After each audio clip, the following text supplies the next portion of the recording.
The Toad Alchemy, Chapter 1, Meeting on the Lily River. A faint autumn sun was breaking through the low-hanging branches of the river willows.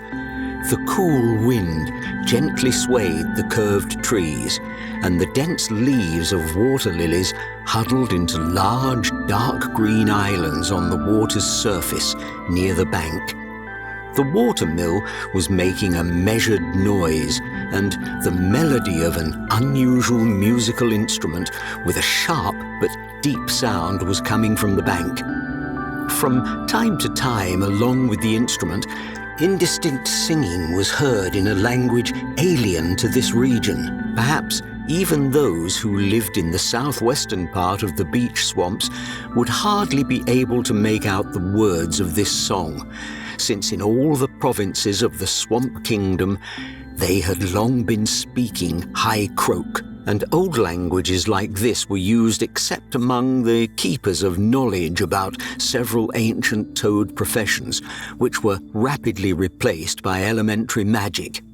Just at that time, a young hunter was passing along the forest path that stretched from the northern boundary of the royal marshes far to the north along the Lily River, and when he heard this strange song, he stopped and began to listen to the words.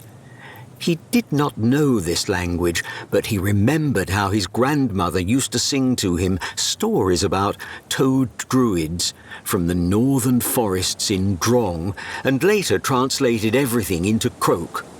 Some of what he heard by the river seemed familiar to him, and the legend of the blooming fern and its incredibly strong properties came to his mind. For new generations of toads, the legend has long turned into a bedtime story, and no one has seriously treated such stories of old toads. In general, the toads of the kingdom started to forget the heritage of the ancient lands a long time ago.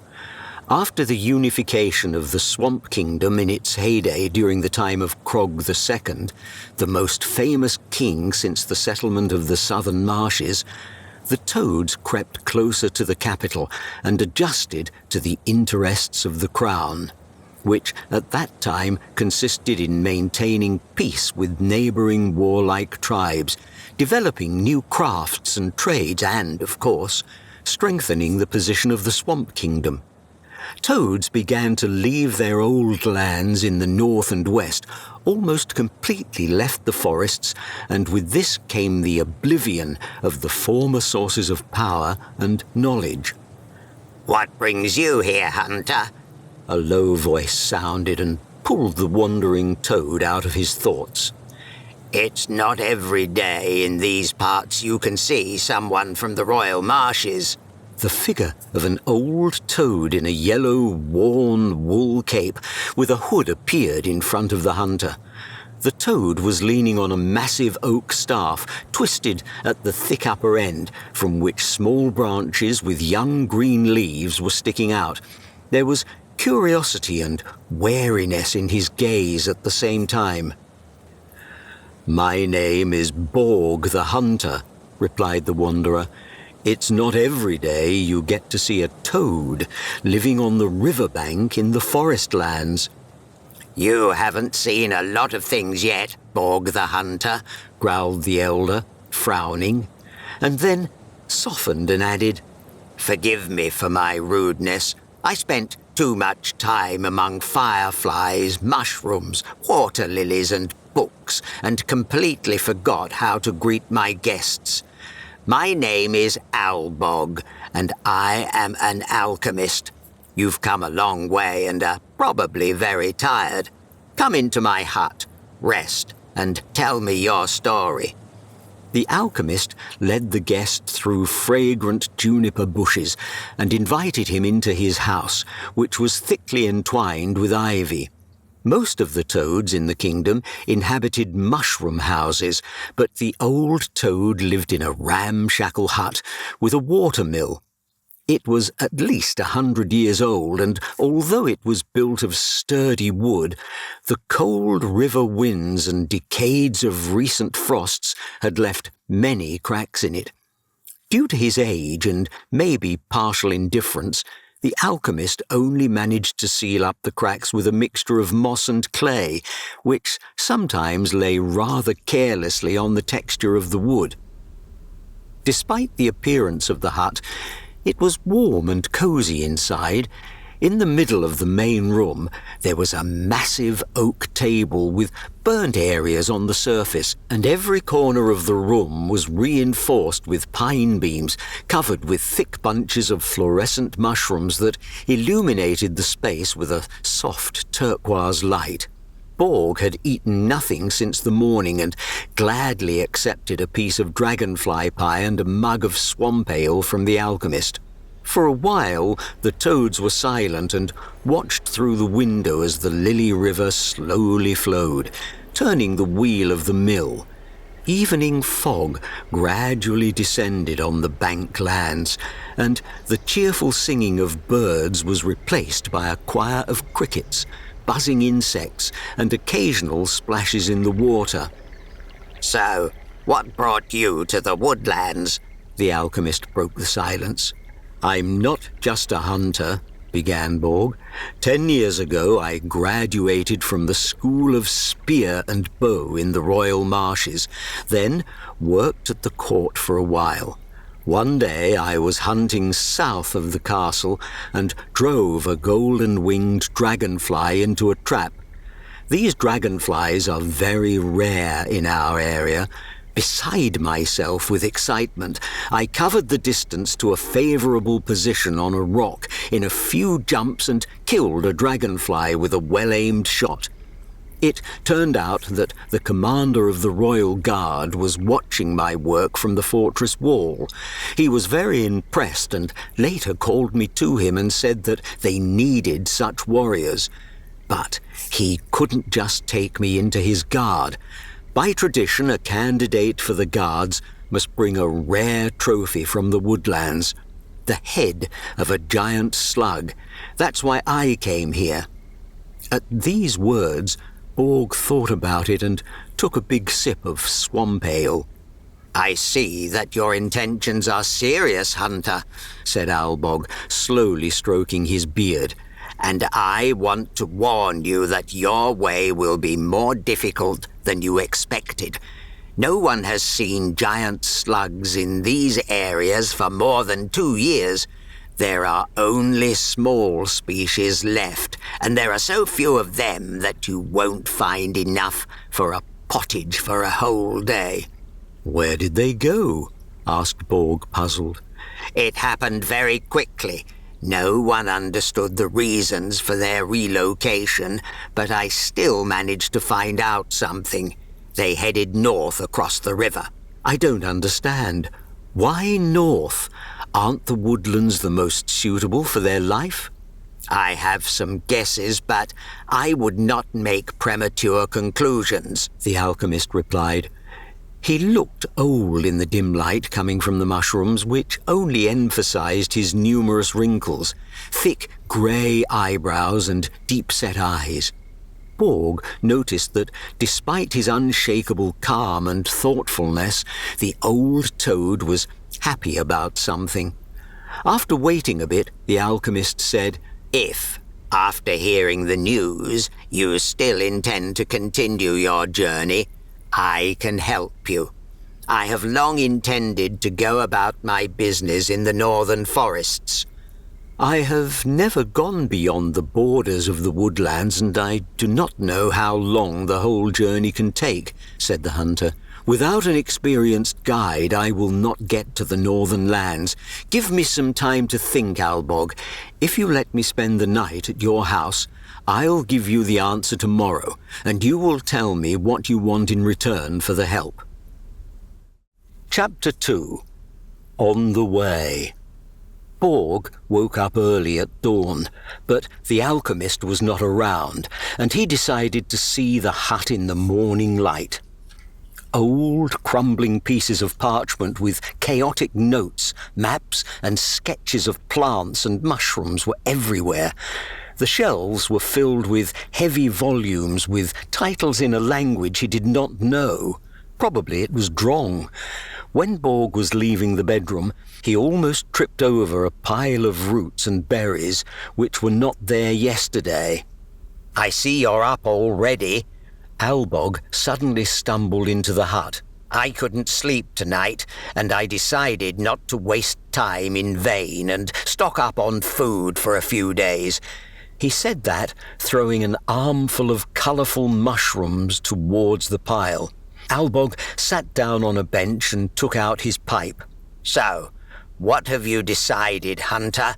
Will you come with me to the northern lands, or will you return home to the royal marshes?"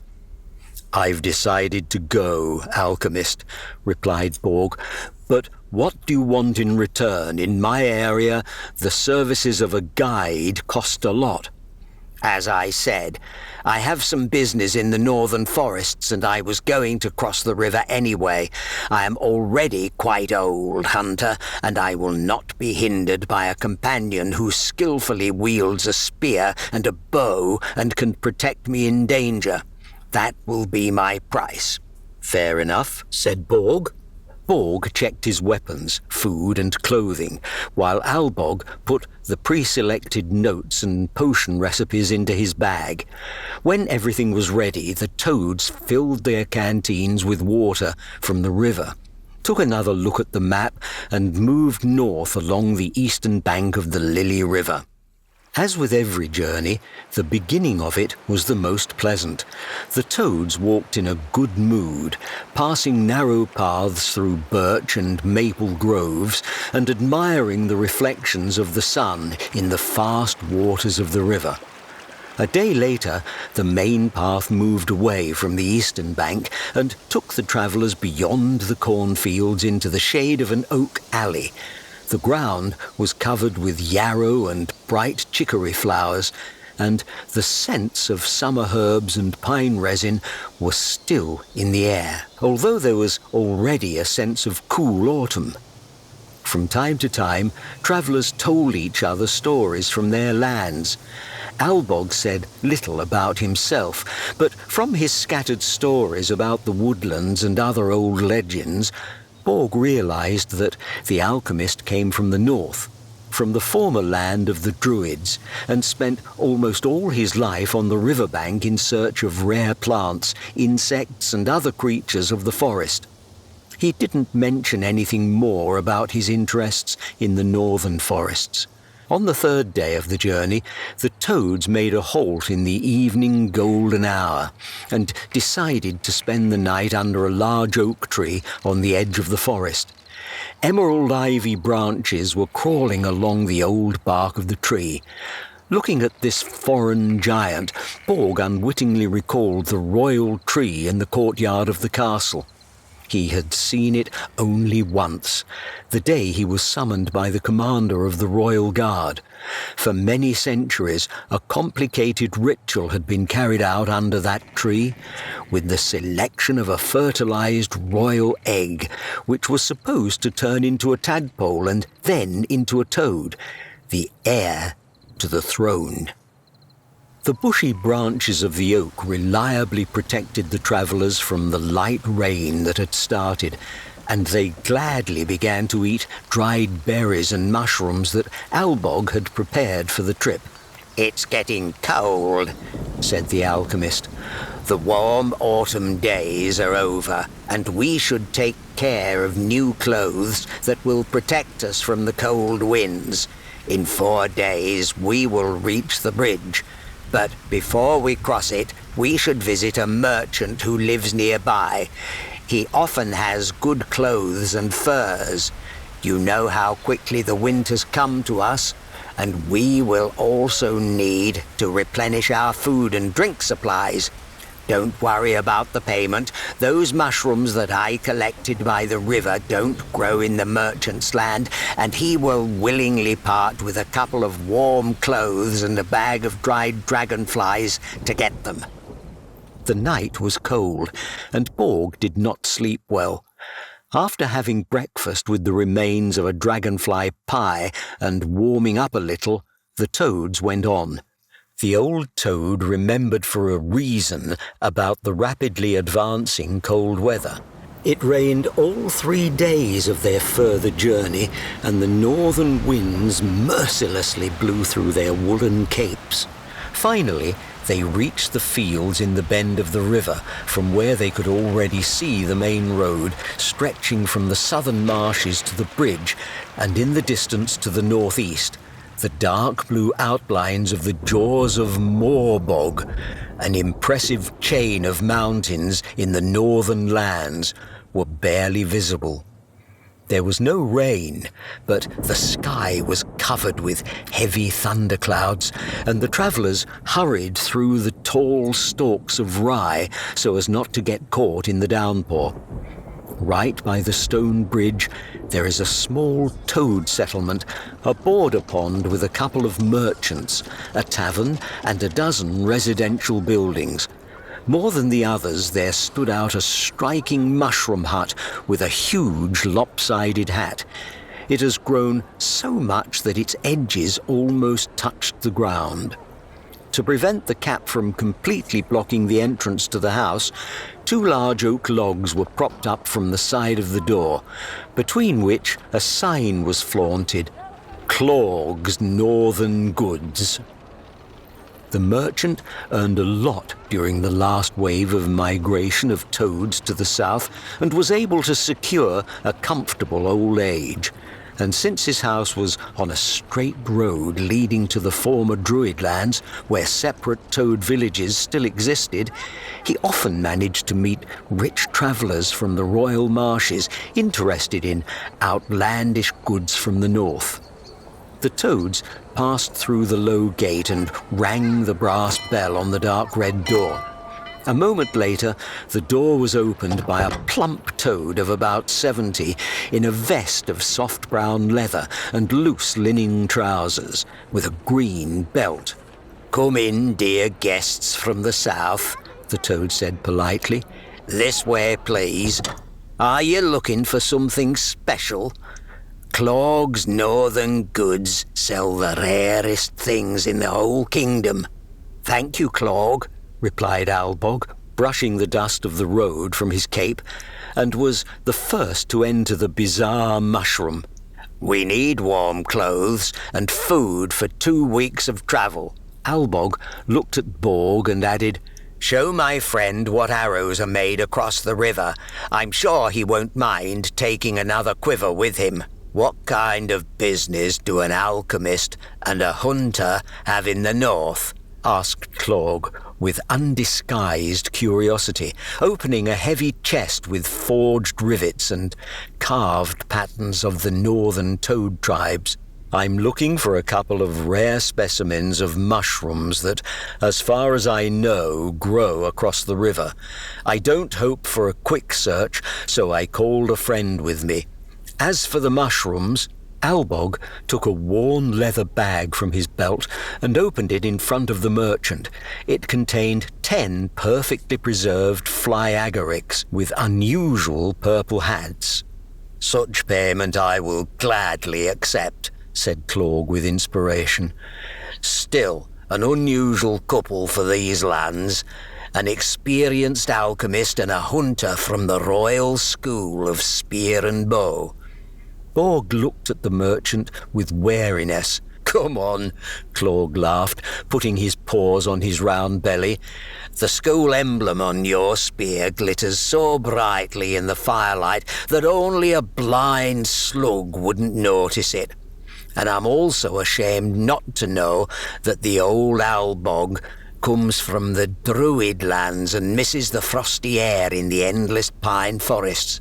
Isn't that right, old friend?"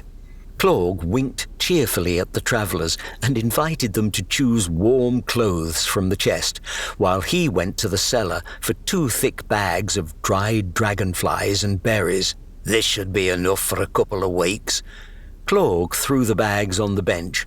"There is practically no one to hunt on the other side of the river at this time of the year, but with a good map of the Druid lands, you will not be left without food and water at all. The nearest village is a week away from here. I've heard that they have a couple of excellent toad collectors who might tell you where to look for your rare specimens. Rare specimens, repeated Clog once more in a drawl. What are you up to this time, Albog, young warrior? The merchant turned to Borg. Did you hear that your friend brewed potions for Croak II himself? That's enough. Albog interrupted him. We didn't come here for your stories, Clog. For 10 cave flyagorics, you owe another quiver of arrows to my friend. Albog put the provisions in his shoulder bag, took 2 thick fur capes from the chest, and saying goodbye, hurriedly left the merchant's house. Old Albog doesn't like to remember the past, said Clog, following the alchemist with his eyes. Obviously the experience at court was not to his taste. Well, good luck to your search, Hunter. Clog handed Borg a quiver of black feathered arrows. Don't forget old Clog, and don't forget to put in a good word for me to the next traveller you meet. In the Clog's northern goods, there is always a thing for everyone. Borg said goodbye and slowly headed for the exit. Potions for Croak II, for the most outstanding Toad King, and why is this old toad constantly silent? What else is he hiding from me? This was spinning in Borg's mind. There was no sign of Albog on the street, and Borg assumed that the alchemist had gone to the tavern at the crossroads near the bridge. On the wooden signboard of the place, there was a toad with bulging eyes and a pot-bellied flask in its paw. The tavern was called Toad Potion, of course. You went here, muttered Borg to himself, and hid in the tavern from the coming downpour. It was hot inside. Fire was dancing in the 4 fireplaces on the lower level of the tavern. Apparently, the hostess was preparing properly for the cold night. Everywhere there was the murmur of toads who had come in for a mug of ale after a day's work in the fields. The clatter of wooden mugs mingled with the melodious ripples of the lute. Borg found out from the hostess that all the guest rooms were free that night and paid for one for himself and the alchemist.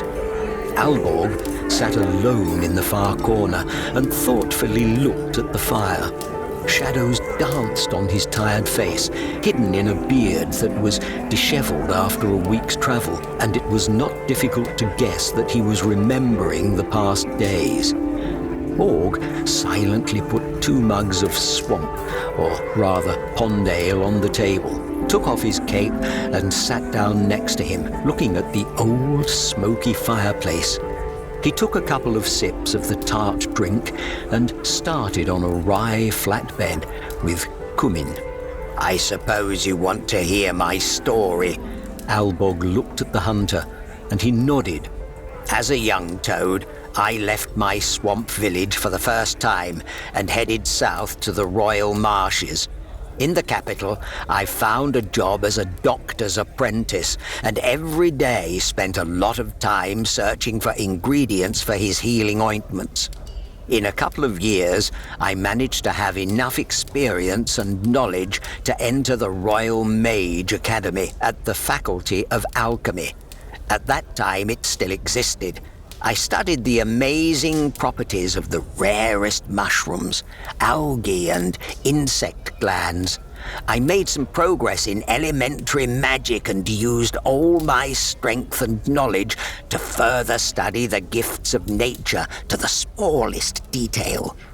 From morning to night, I hid behind the books, brewed potent potions, and conducted experiments on myself. In the end, I graduated with the title of an adept of alchemy and opened my shop near the royal castle. Things were going very well, and the kingdom was experiencing its heyday under the patronage of a wise king. More and more toad families moved to the royal marshes, and the demand for my potions, healing mushrooms and fermented berries increased.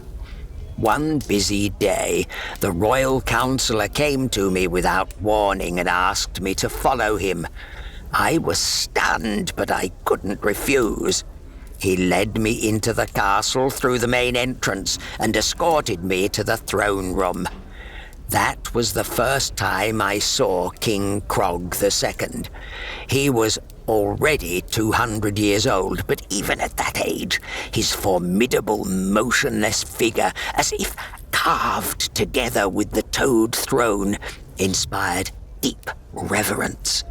He was kind and courteous and asked me questions about my business and my studies. In the end, he asked me if I wanted to become a royal alchemist, and finally caught me off guard with this question. With his permission, I was given a day to think about it. That night, I couldn't close my eyes because I understood how much responsibility could fall on my shoulders if I agreed. The next morning, the counselor came to me again and took me to the king. Croak explained to me that he had been interested in alchemy for a long time, and against the backdrop of the growing strength of elementary magic, he saw great sense in having such an experienced alchemy specialist as me handle royal assignments. Of course, I understood what a great honor it was, and I agreed to serve as a court alchemist. I was introduced to a royal mage who had recently taken up this position, led around the castle, shown the legendary royal oak by the pond, and finally taken to the alchemist's chamber. The first few days, they did not disturb me and gave me the opportunity to get used to a new place.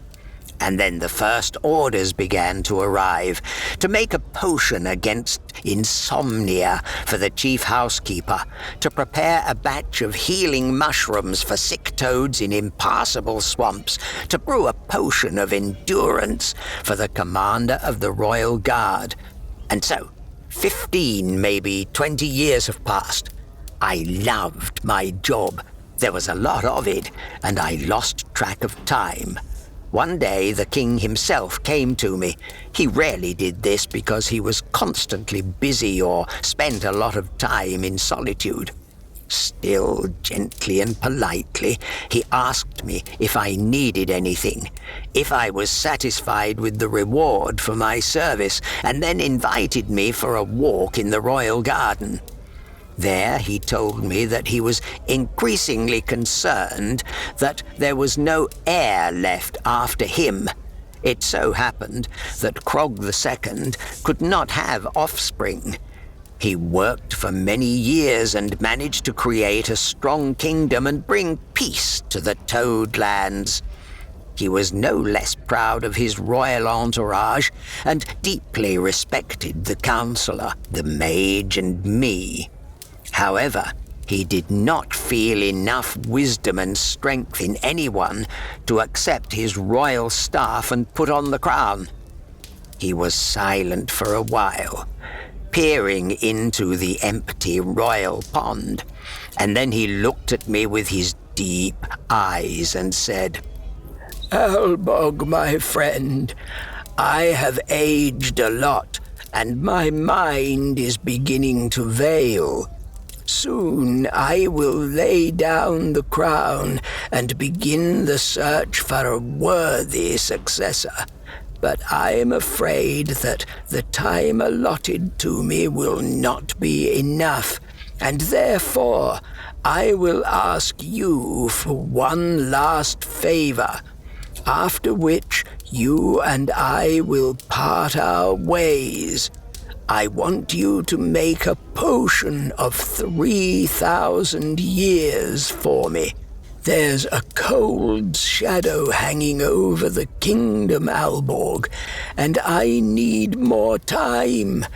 Give it to me, and you will make an invaluable contribution to the history of our swamps, rivers, and forests. I'm not going to put pressure on you, and I want you to think about what I just told you. But don't hesitate too long. I feel my strength is slowly leaving me." He left me with painful thoughts at the Royal Oak, and I never saw him again. Then it seemed to me that this was madness. Even if I managed to collect all the ingredients and brew this mythical potion, I wouldn't dare give it to even the wisest of all toads. I didn't doubt Croak's wisdom for a second, and yet no one should live longer than the time allotted to him, more than 1,000 years. I was scared, and I didn't know what to do. At night, I packed up my most necessary things, secretly left the castle and went to the woodlands. I hid in the woodlands for a long time, avoiding the roads, until I realized that they were not looking for me. Then I found an abandoned watermill with an old hut on the bank of the Lily River and settled there. And a year later, I found out that Croak II had died, having failed to carry out his plans. There was no successor. A cold winter came to our lands and turmoil began in the kingdom.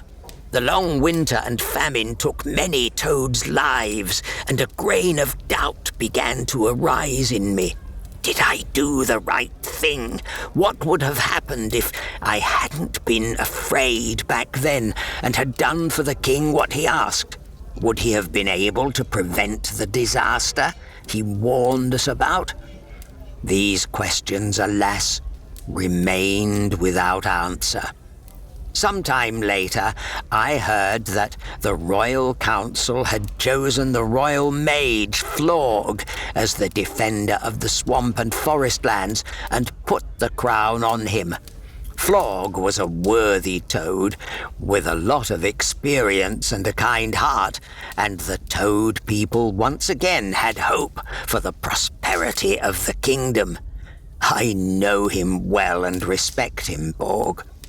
Under his skillful leadership, it was possible to rally the toads and put things in order, but we won't have a king like Croak anymore, and I'll regret letting him down for the rest of my days. Chapter 3. Gorge of the Amphibian Gods. The next morning in the border pond was cool and clear. The pale sun lit up the rye fields and the road that led over the stone bridge to the north. All was soaked from the night rain. The pond gradually woke up and began to move. Borg thought about Albog's story for a long time. At night he had troubling dreams about the frozen swamp kingdom. In the dream, an old king with wisps of grey hair sticking out from under an ugly crown came limping up to him, looked at him imperiously, and silently handed him a bottle with some dark green potion. Borg took a sip. His stomach and lungs twisted, and he fell on the black ice, gasping for breath. After that, he woke up. For a while, he looked at the dense tapestries with images of toads working in the fields, floating on water lilies in a pond, and running through dark forests with boughs. In the dim morning light, with dust motes slowly floating through it, it all seemed a continuation of the dream. Borg didn't want to get up from a soft, warm bed at all, but there was a long way ahead of them. He slowly got up, put on his marsh-coloured knitted cape with leather straps, fastened his spear, bow and new arrows behind his back, and, throwing his travel bag over his shoulder, went upstairs where the alchemist was already waiting for him and, as usual, smoking a pipe. The travellers thanked the hostess of the tavern for the warm welcome and headed across the bridge. The road ran straight north. To the right in the distance loomed the outlines of the jaws of Moorbog, high mountains with sharp peaks, named after the deity worshipped by all the toad warriors and hunters. and to the left, beyond the pine forest, the gentle ledges of another more ancient rocky ridge were barely visible. Soon the travellers reached the plain where the old road forked. The main road continued to go north, and the second steeply went west through the woods. No one has walked on it for a long time, and it is overgrown with thick, dark grass. Wait, Bog. This way. Albog pointed to the abandoned road. "Why, aren't we going to the northern forests?" asked Borg. We are, but not to the northern ones. We are going to the Croak forest. "The Croak forest?" exclaimed the hunter. "You didn't tell me anything about it. How many more riddles and mysteries are waiting for me, Albog?" I didn't lie, but I didn't tell the whole truth either. The slugs did move north, but then turned west. In the northern villages, people saw them and confirmed that. There's only one place in the west they could have gone, and that's the Croak forest. "All I've heard about this forest is that no toad has gone there for hundreds of years, and there are reasons for that," Borg blurted out sharply. That's not quite true. I was in that forest once. Albog sat down on a round boulder and leaned on his staff. Trust me, Borg, if you're looking for a giant slug, you'll find it there. I'm sorry I didn't tell you the whole truth right away, but you wouldn't have come with me if you'd heard about the Croak forest back in my hut. I know the way, but I'm not young anymore, and I wouldn't get there alone. Albog smiled gently and looked into Borg's eyes. You remind me of someone with your persistence, and I want to help you. Let me take you to the forest, and you will help me finish my old business there. Will you go on with me? "You leave me no choice, old toad," said Borg, and sighing, looked at the distant rocky ledge. "After a week of travelling, I can't return to the royal marshes empty-handed. I'll go with you if you tell me what your business is in that forest and what dangers await us there." I have to meet someone there, an old acquaintance of mine. He poses no threat to us, but the forest itself is changeable and can be very unpredictable. Albog stroked his beard and thought, As for the further way, we could go around the rocks and then we would lose 3 days. But I know a passage through the rocks, an ancient gorge that I once walked through many years ago. But that was truly a long time ago, and this place could have also changed after a long winter. Which way do you choose, Borg? "Lead through the gorge, Albog. I want to get home before the first frost." By the end of the day, the toads reached the edge of the forest, beyond which the formidable stone walls of the gorge of the Amphibian gods could be seen. According to legends, the god Ungolok came out of this gorge and wandered through these lands in the form of a large white lizard and taught the first toads to speak. We'll spend the night here, Albog pointed to a round clearing with moss, and tomorrow at dawn we will move through the gorge. The toads had enough food, and they cooked a hearty dinner on the coals, after which they wrapped themselves in their fur capes and fell asleep on the soft ground. Before sunrise, Borg was awakened by the creaking of trees. Gusts of winds strongly bent the elastic pine trunks, and thunderclouds were already sparkling in the distance. It's time to leave, he heard Albog, who was packing the last things into bags. In half an hour, we will reach the gorge and hide from the storm. Borg had never seen rocks so close before, and in the impending thunderstorm, the stone rift seemed to him the entrance to another gloomy world. Finally, the toads entered the gorge. The wind howled inside, and small stones constantly crumbled under their feet, and the travellers had to hold on to the black walls in order not to fall. The first part of the way into the depth of the rift seemed difficult to them, and they were relieved to find that the ground was gradually becoming smoother and harder. When it became completely dark and the howling of the wind died down, Albog took a small flask of transparent ointment from his bag and applied it to the upper twisted part of the staff. When interacting with the air, the ointment began to glow softly, and the interior of the gorge appeared in front of them in a bluish light. At the top, the rift was fused, and the further path lay through a long cave, slightly going down. The walls of the cave were covered with hundreds of mushrooms and dense moss, from which numerous reddish tendrils with dark cones at the ends stretched towards the travellers. Perhaps it was a trick of the light, but it seemed to Borg that these tendrils moved slightly as he approached, and he wanted to touch them with his finger. We need to walk more carefully, and we shouldn't touch the walls.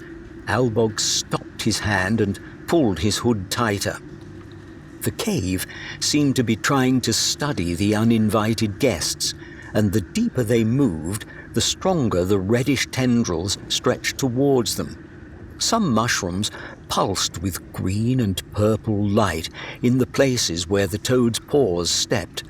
The gorge of the Amphibian gods came to life.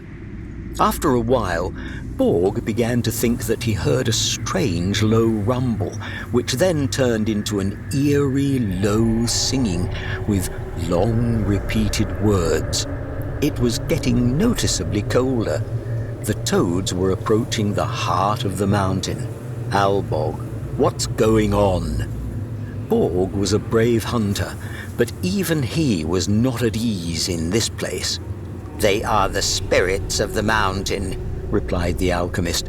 They want to scare us away, although there is no reason for that. Many centuries ago, Ungolok was born here. Many dangerous creatures roamed and crawled through these lands, and the born god was protected by the most ancient forces that lived in these rocks. And although Ungolok left the gorge, the spirits of the mountains continued to protect this place. They have no mind, only a purpose laid down at the moment of their creation. If we don't stay here for a long time, we won't be in any danger. At some point, the low rumble in Borg's head intensified and then abruptly subsided, and the fear receded. Unexpectedly, the long passage of the cave merged into a large circular room with smooth, damp walls, and it was amazing that the ground in it was completely covered with ferns, which grew in a spiral unfolding from the center. Along the contour of this spiral, multicolored stones were laid out, which shimmered in the blue light of Albog's staff. Despite the lack of sunlight, the leaves of the ferns were juicy, with bright red veins. Did you think the place where God was born would look somehow different? Asked Albog, noticing Borg's surprise. I have heard legends about the old gods, but they seem to me to be ordinary fairy tales, something very distant, and when I stand here, I can't believe what I see and feel, and yet it turned out to be true. I'm glad I went with you, Albog, said Borg, and nodded gratefully to the alchemist. Carefully stepping over the fern, which swayed slightly from the wind in the cave, the toads headed for the opposite side of the room, from where the cave led higher. The rest of the way through the gorge was uneventful. Borg and Albog exchanged observations about the unusual flora of the cave and did not notice how they reached the end of the rift. It turned out that the storm had passed to the east of the rocks without touching the hills of eternal bloom, and on the other side a clear sunny day was waiting for the travellers. The hills of eternal bloom was an amazing land where all year round some blooming plants were replaced by others, and this cycle was never interrupted. Surrounded from the south and east by chains of mountains, and from the north by the Drong River, named after the oldest Toad language, the hills were a hidden part of the Swamp Kingdom. Due to their location, no one lived on the hills, and only occasionally one could meet a curious toad that decided to explore this unusual place. Not a single tree grew on the hills, only rare shrubs. There were also no swamps and ponds, but countless flowers. In summer, when poppies and cornflowers bloom, the red and bright blue colour blinded the eyes, and closer to the beginning of autumn, the hills were painted in yellow-white colours of goldenrod and yarrow. The buzzing of insects mixed with the loud murmur of a dozen streams that burst out of the ground and disappeared into it again, skirting a dozen colourful hills. It was warmer here than to the east of the mountains. The toads took off their fur capes and, having wrapped them in rolls, attached them to shoulder bags. Evening will come soon. We need to look for a place to camp by the nearest stream, said Albog, checking the map. In 2 days we will reach the Drong River and cross it by swimming in the shallowest place. There will be 1 more day of travel to the Croak forest. We will be there until the beginning of October. The toads reached a small stream, hurrying over the rocks between 3 large hills. There were a lot of dragonflies swarming over the huge purple flowers, the names of which Borg did not know, and Borg deftly shot several for dinner with his bow. Dried insects were already boring them, and it was nice to fill their stomachs with fresh, warm food and cool, clean water from the stream. It was dusk, and bright stars were lighting up the sky. Soon the constellations of the Sorcerer's Staff and the Water Lily appeared. Borg and Albog spread their fur capes on the ground and lay on their backs to get a better look at the starry sky. Have you ever heard the legend of the Fern Flower? Asked Albog, the dozing Borg. Every little toad in this kingdom has heard it, replied Borg, shaking off his slumber. It became a legend only because almost no one could see the fern flower, continued Albog.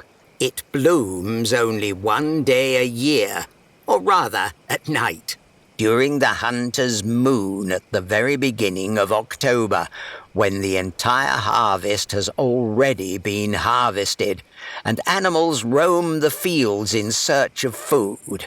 They say the toads who have to do great things are born on this night. In the whole kingdom, I know of only 2 places where the fern has ever bloomed: the Royal Pond in the southern marshes, where the first stone of the castle was laid, and the Croak forest, where you and I are going. The last time the flower was seen on the pond was when a tadpole appeared from the royal egg, which grew into the worthiest toad of the last millennium, King Croak II. No more ferns bloomed in the southern marshes. At that time, no one attached great importance to this, since the court did not know what power this flower had. But the fact is that it is the fern flower that is the main component of the potion of 3,000 years. The flower gives part of its life-giving powers to a newborn toad, which is destined to change the course of events, and it also breathes centuries of life into the one who takes a sip of this potion.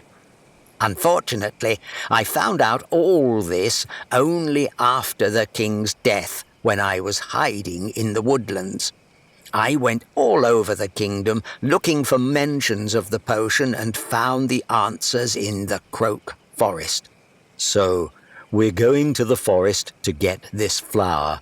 asked Borg, having come to his senses after the words of the alchemist. "And what about the slug hunt?"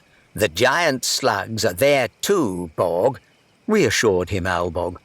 "I did not immediately understand what happened, but when there were no slugs left in the woodlands, I realized that someone had summoned them.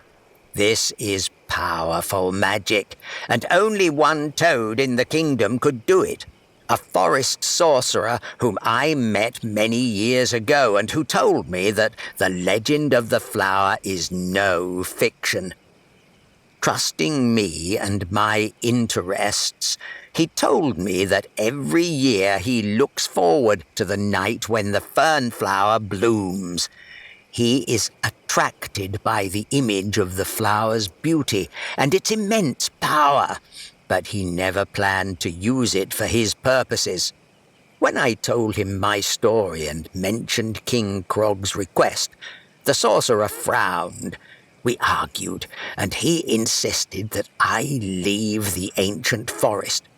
And now, when by the will of the sorcerer all the slugs from the south have crept into the forest, only one thing comes to mind.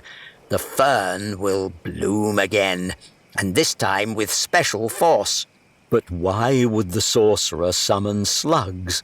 asked Borg without understanding. "He called himself the protector of the forest and everything that grows and lives in it. He is afraid that someone with evil thoughts will use the power of the flower. The sorcerer is wise, but he does not see the full picture, just like I didn't see it on the day Krog asked me." Albog paused for a moment and sat down to clear his pipe. "I was also afraid that I would give the king an instrument of unlimited power, and although I did not fully believe in the possibility of brewing such a strong potion, I ran away so as not to tempt either myself or the king. You already know what happened next. Years of frost and famine, gloomy whispers and uncertainty in the kingdom. I could have prevented it, but I didn't. And now, when in a few days someone who will do great deeds is to be born, I must be ready to offer him my help. And if he asks me to give him more time, as Krog once asked, I will fulfill his request."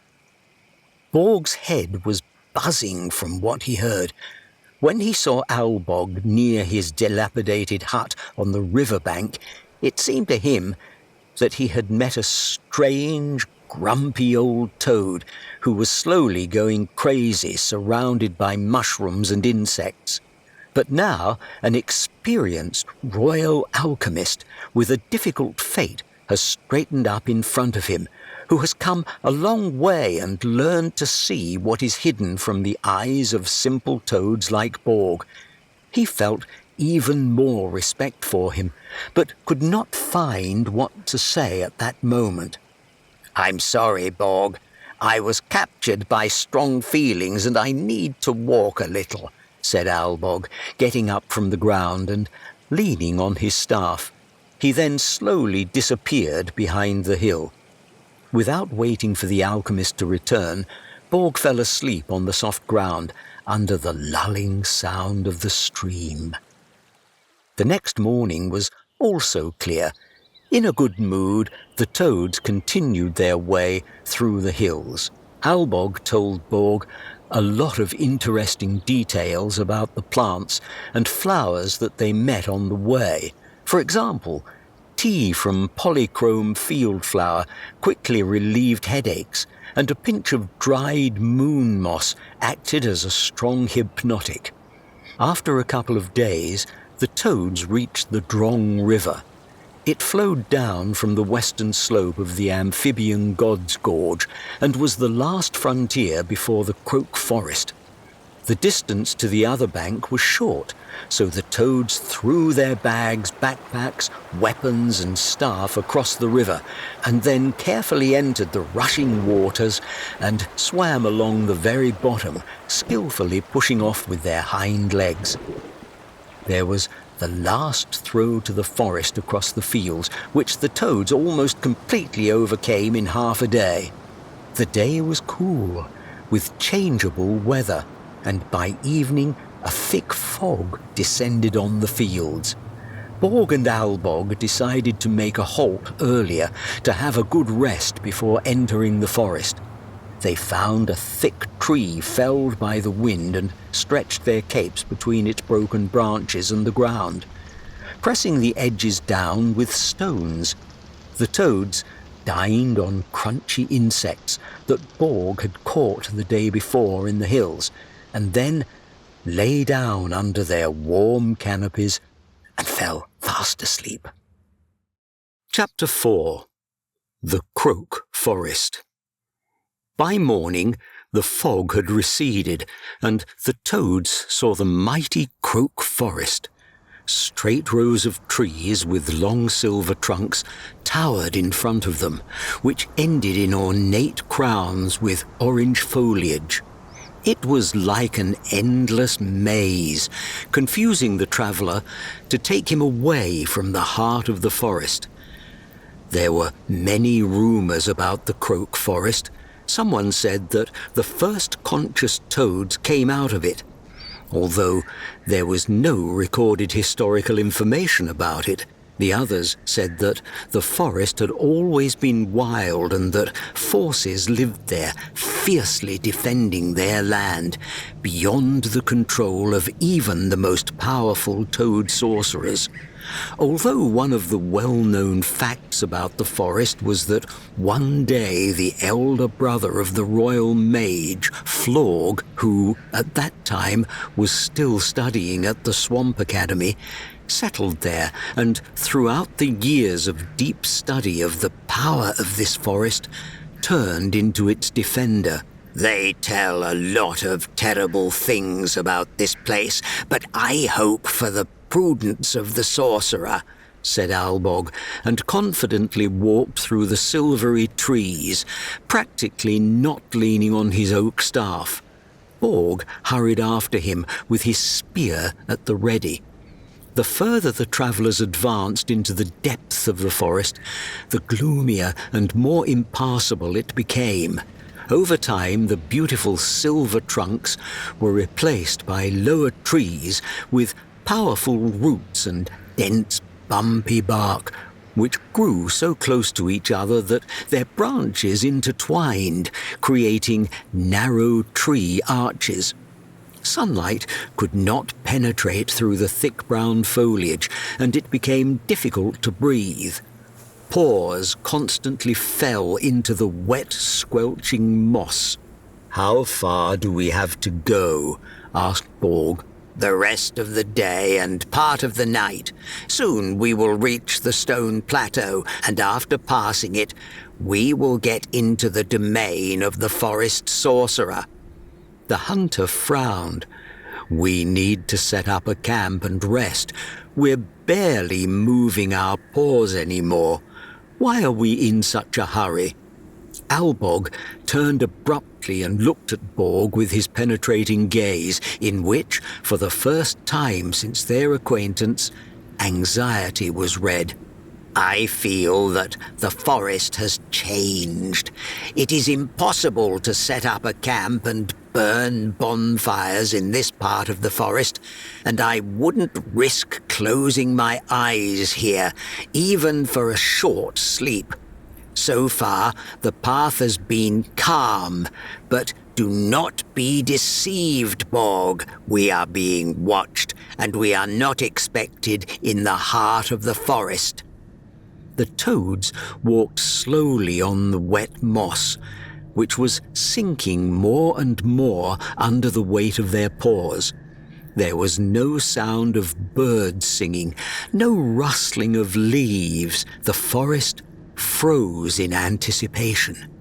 Finally, they reached a high step of stone slate, beyond which the plateau began. They scrambled up the crumbling stones with difficulty and saw in front of them a sea of grey fir trunks that randomly stuck out of stone cracks. These were not fluffy green fir trees, as in the southern lands, but a gloomy forest of centuries-old evil spirits with ugly broken twigs fingers and branches with black needles that had sunk to the ground under the weight of years. As soon as the toad paws stepped onto the stone plateau, the forest began to whisper. To the left and to the right, translucent shadows swept past the travellers. The fir trunks creaked threateningly, and their bark cracked from tension. Fear crept deep into the souls of both toads.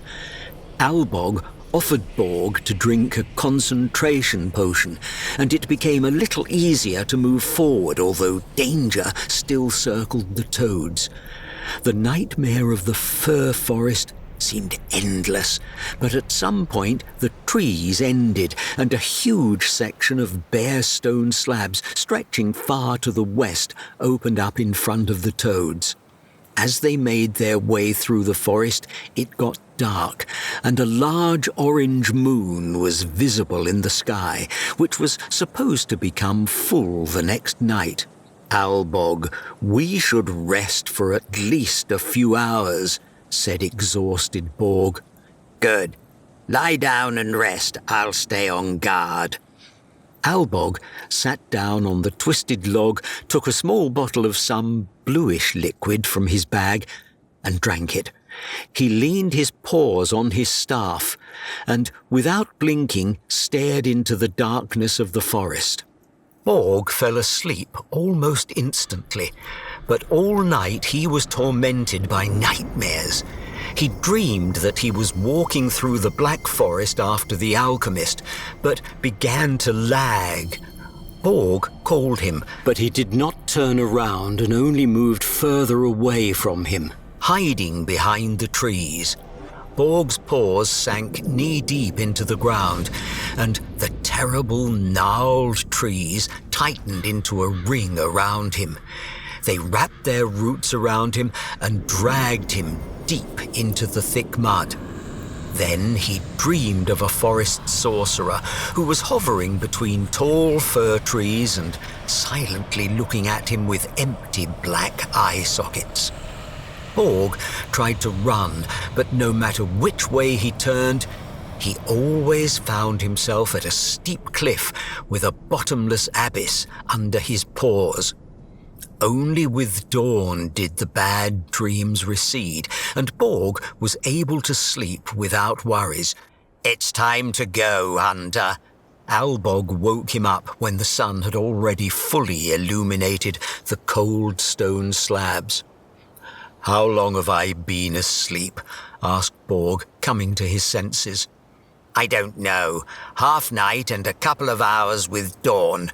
But we have to go. We have to get to the heart of the Croak forest by the evening. For a long time, the toads walked on the rocks until they reached the descent into a deep ravine, where a new section of dense forest with intertwined roots and crowns of trees began. The sun disappeared behind the brown foliage again, and the toads plunged into semi-darkness. Once again, Albog used his glowing ointment, covering his staff with it, and continued to lead Borg deeper into the forest. The toads made their way through the thicket to the west for at least 2 hours, when suddenly the setting sun began to gradually break through the thickness of the branches. The trees parted, and Borg saw in front of him an oak grove covered with mushrooms of amazing sizes and shapes. Some mushroom hats were twisted into spirals with a shiny surface, while others had massive legs with round windows and such wide hats that they lay on top of each other in multi-level steps. Each mushroom was covered with creeping plants that tightly curled upwards and hung from the caps in a green web. Suddenly, a deep voice rolled through the grove, scaring the travellers. Through milky mist and mountain spines and empty darkness of the pines, 2 travellers have come to me. What is the reason? I can't see.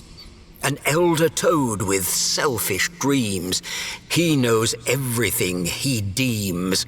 A hunter from the ruler's marsh. The folks are evil there and harsh.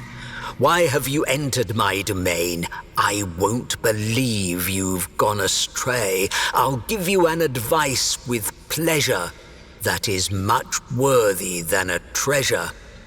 There's nothing here to seek, my toads. You have to turn to eastern roads.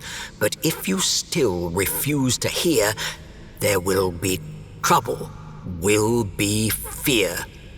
Have I not made it clear to you, Albog, that you are not welcome in the forest?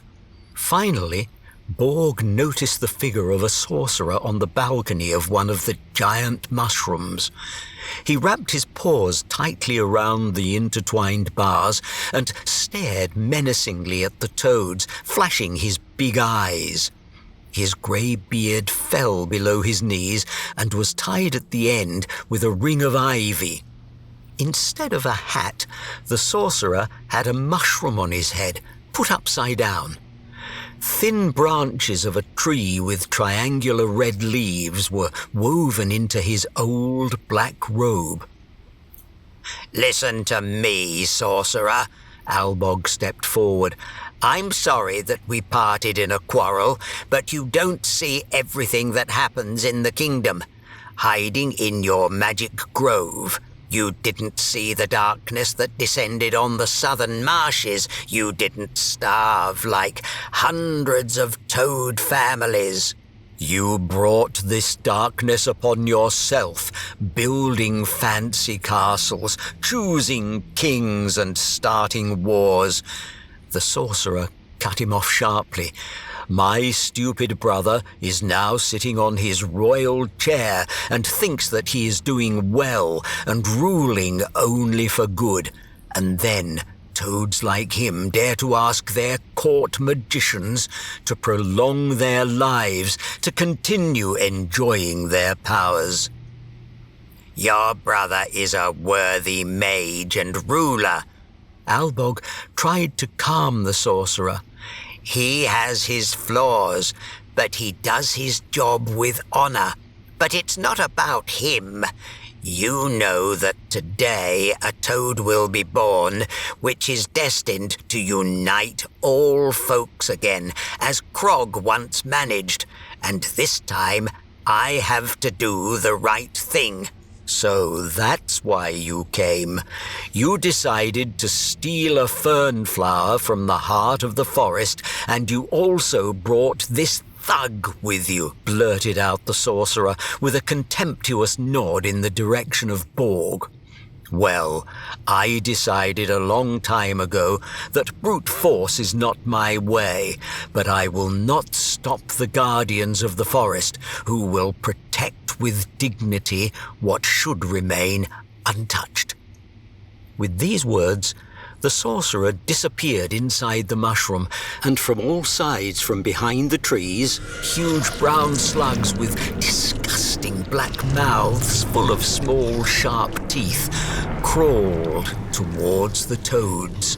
All that remained was to run into the depths of the grove, along its narrow paths. The slugs were rapidly coming up from behind, and Borg was desperately looking for a place to hide. Ahead, he saw a passage in a stone embankment with veins of thick grass and shouted to Albog to follow him. The alchemist could barely keep up, limping behind with a staff in his hands.